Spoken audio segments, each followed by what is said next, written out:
Hello, I'm Dr. Manzola, Program Director for the Geisinger Bloomsburg University of Pennsylvania Nurse Anesthesia Program. I wanted to invite you in to view our simulation lab.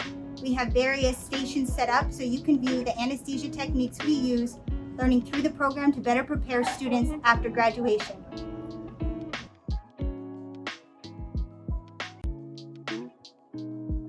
Yep, my name is Brian. I'm a senior student at the Nurse Anesthesia program for Bloomsburg University. And at this station, we're practicing arterial line access.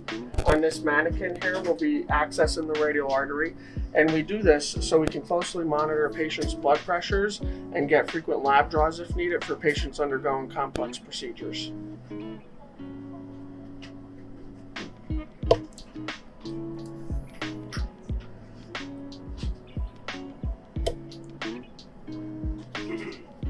At this point, the catheter is threaded into the radial artery.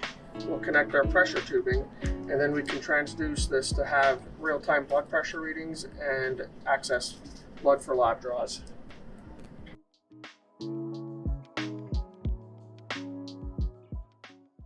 Hi, I'm Christy. I'm also a senior in the Bloomsburg Geisinger Anesthesia program. So we'll be demonstrating how to place a central line. So Adam here would place a central line if we needed additional intravenous access, if we needed to monitor certain values during especially cardiac cases, or we could also sample blood off of the central line. First, we do the standard of practice, which will be identifying our internal jugular vein through the ultrasound.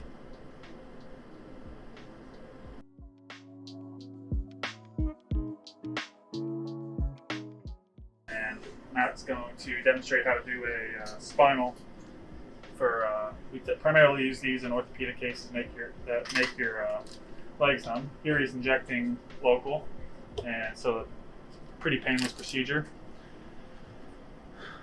He's swapping it out with an introducer needle now, which he can feed the other needle through.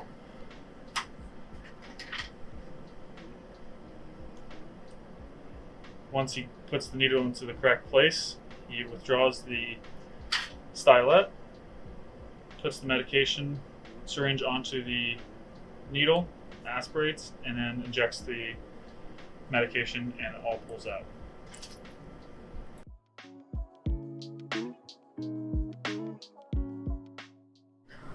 Hello, I'm Elise. I'm Sienna. We are both student nurse anesthetist students at Bloomsburg University. We're going to go over a standard induction and intubation that we would normally do on a daily basis here. So we bring patient back into the OR, get them on the table, and we will start pre-oxygenating. Once we do that for about 3 to 5 minutes. We'll start giving medication through the IV, get them nice and relaxed and paralyzed. So once the patient's relaxed, we tape the eyes.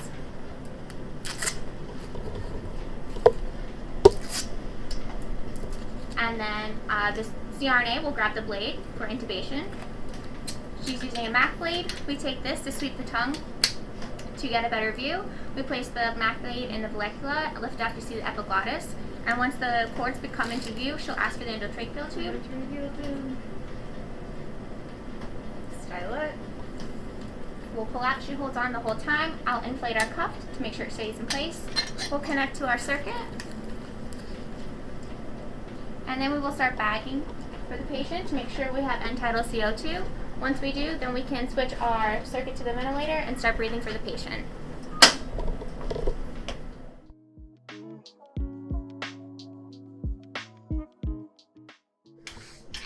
Hello, my name's Dorothy. I'm a senior student at Bloomsburg University Nurse Anesthesia program. And I'm Jamie. I'm also a senior at the Bloomsburg Nurse Anesthesia program. Jamie's going to be demonstrating how to place a laryngeal mask airway, or an LMA. Right now, she's pre-oxygenating the patient. She'll take off the bag. We have an oral airway in here. And the LMA acts as a barrier that kind of cups. It's above the epiglottis, and it protects your airway from secretions and allows us to oxygenate and ventilate throughout surgeries.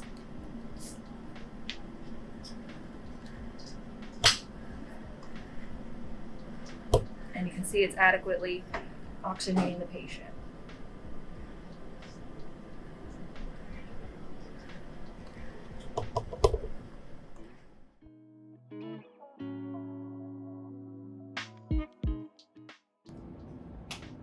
Thank you for joining us for our short tour. If you have any questions of the Geisinger of Bloomsburg University of Pennsylvania Nurse Anesthesia Program, please feel free to reach out and call us. We look forward to hearing from you.